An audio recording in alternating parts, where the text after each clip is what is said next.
Good morning students, कैसे हो सभी? I hope all are well and safe at home. चलिए मैं एक गेम खेल के बताती हूँ आपको, तो आप इसे गेस करोगे कि ये क्या है, क्योंकि ये आपने कहानी हिंदी की किताब में बहुत बार सुनी हुई है। चलें, ये मेरे पास क्या है, बहुत सारी माचिस की तीलियाँ। अगर मैं इनको तोड़ूं, ये देखो मैं इनको ऐसे करके टेढ़ा करके तोड़ने की कोशिश कर रही हूँ। क्या टूट रही है? कितना ज़ोर लगाया मैंने, नहीं, सिर्फ ये भी माचिस की तीलियाँ हैं। मेरे पास कोई लकड़ी का गुच्छा नहीं है, ये बहुत सारी लकड़ियाँ नहीं है। अगर वो बहुत सारी लकड़ियाँ होती तो पता नहीं क्या होता, वो तो बिल्कुल ही ना टूट पाता, है ना। और ये क्या है, मेरे पास एक सिंगल माचिस की तीली, और ये क्या हुई, क्या गई, टूट। तो वो भी तो माचिस की तीलियाँ थी, ये भी माचिस की तीलियाँ थी, ये टूट गई और वो क्यों नहीं टूटी?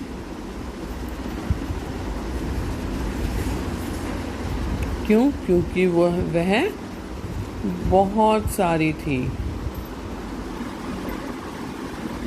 तो हम क्या कह सकते हैं इसके बारे में? ये बहुत सारी हैं, ये नहीं टूटी, और एक जो अकेली है वो टूट गई है। क्योंकि क्या है, हम बहुत सारे होते हैं तो लड़ाई का सामना, जब हम इकट्ठे होंगे तो लड़ाई का सामना इकट्ठे कर सकते हैं। अगर हम अकेले हुए तो वो सारी लड़ाई का सामना नहीं कर सकते। यानी कि एकता में बल है, हमें सबको मिलकर रहना चाहिए। तो आज हमारे पंजाबी के चैप्टर 4 का नाम भी यही है, क्या? एकता दी ताकत। एकता दी ताकत यानी कि जैसे हम अपने घर में भी रहते हैं, हम अपने स्कूल में भी रहते हैं। जब आप अकेले रहोगे आपको कोई नहीं पूछेगा, पर जब आप अपने फ्रेंड सर्कल के साथ एक ग्रुप में रहोगे, क्लास ग्रुप में रहोगे, तो सभी, जैसे आपको लास्ट ये क्या कहते थे, very sincere class 6, very good class 6। क्यों? क्योंकि आप सभी एक साथ रहते थे, वो एक साथ रहने की ताकत थी। रिमेंबर? चलिए आगे हम, अब आपको समझ आई गई होगी मैं कौन सी स्टोरी, कौन सी कहानी की बात कर रही हूँ। ये है साडे पंजाबी का चैप्टर एकता दी ताकत। एक वारी कबूतरां ਦਾ ਇੱਕ ਝੁੰਡ ਉੜਦਾ ਹੋਇਆ ਜਾ ਰਿਹਾ ਸੀ। ਉਹਨਾਂ ਦਾ ਰਾਜਾ ਸਭ ਤੋਂ ਮੋਰੇ ਸੀ, ਯਾਨੀ ਕਿ ਸਭ ਤੋਂ ਅੱਗੇ। ਠੀਕ, ਕਬੂਤਰ ਬਹੁਤ ਭੁੱਖੇ ਸਨ ਤੇ ਦਾਣੇ ਲੱਭ ਰਹੇ ਸਨ। ਉਹ ਉੜਦੇ ਉੜਦੇ ਆਪਣੇ ਘਰ ਤੋਂ ਬਹੁਤ ਦੂਰ ਚਲੇ ਗਏ। ਕੁਝ ਸਮੇਂ ਮਗਰੋਂ ਰਾਜੇ ਕਬੂਤਰ ਨੇ ਪਿੱਛੇ ਵੱਲ ਮੂੰਹ ਕਰਕੇ ਬਾਕੀ ਕਬੂਤਰਾਂ ਨੂੰ ਕਿਹਾ, ਦੇਖੋ ਹੇਠਾਂ ਕਿੰਨੇ ਸਾਰੇ ਦਾਣੇ ਖਿਲਰੇ ਪਏ ਹਨ, ਯਾਨੀ ਕਿ ਗਿਰੇ ਪਏ ਹਨ। ਸਾਰੇ ਕਬੂਤਰਾਂ ਨੇ ਹੇਠਾਂ ਦੇਖਿਆ, ਉੱਥੇ ਇੱਕ ਰੁੱਖ ਤੇ ਹੇਠਾਂ ਬਹੁਤ ਸਾਰੇ ਦਾਣੇ ਖਿਲਰੇ ਹੋਏ ਸਨ। ਕਬੂਤਰਾਂ ਦਾ ਰਾਜਾ ਕਹਿਣ ਲੱਗਾ, आओ ਹੇਠਾਂ ਉਤਰੀਏ ਤੇ, ਯਾਨੀ ਕਿ ਨੀਚੇ, ਹੇਠਾਂ ਮੀਨਸ ਨੀਚੇ ਉਤਰੀਏ ਤੇ ਦਾਣੇ ਖਾਈਏ। ਸਾਰੇ ਕਬੂਤਰ ਹੇਠਾਂ ਉਤਰ ਆਏ ਤੇ ਤੇਜ਼ੀ ਨਾਲ ਚੁੰਝਾਂ ਮਾਰ ਕੇ ਦਾਣੇ ਚੁਗਣ ਲੱਗ ਗਏ। ਇਹ ਹੈ ਚੱਚਾ ਗੱਗਾ, ਚੁਗਣ ਲੱਗੇ। ਇੰਨੇ ਨੂੰ ਉੱਪਰੋਂ ਇੱਕ ਬਹੁਤ ਵੱਡਾ ਜਾਲ ਉਹਨਾਂ ਉੱਤੇ ਡਿੱਗਿਆ ਤੇ ਉਹ ਸਾਰੇ ਉਸ ਵਿੱਚ ਫਸ ਗਏ।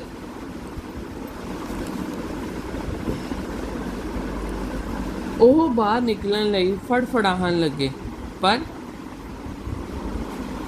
ਉਹਨਾਂ ਦੀ ਕੋਈ ਪੇਸ਼ ਨਹੀਂ ਸੀ ਜਾ ਰਹੀ। यानी कि उन्हां दी कोई मेहनत रंग नहीं सी ला रही, बाहर निकलना चाह रहे सी। सारे कबूतर घबराए हुए सन। इन्ने नूं उन्हां नूं अपने वल एक उच्चा लंबा शिकारी आउंदा दिसिया, जिस दे हत्थ विच मोटा डंडा सी। सारे कबूतरां नूं अपनी मौत सामने दिसन लगी। कबूतरां दा राजा बहुत सियाणा सी। उसने कबूतरां नूं कहा, सारे जने अपनियां चुंझां विच जाल दे धागे फड़ लिओ ते सारे इकट्ठे जोर ला के जाल समेत उड़ चलो। साडे बच्चा दा हुण इक्को एक रास्ता है, मतलब साडे बचन दा, साडे बच्चा दा हुण इक्को एक रास्ता है। सारे कबूतरां ने अपने राजे दे हुक्म दी पालना कीती ते ओह जाल नूं अपनियां चुंझां विच फड़ के उड़ पए।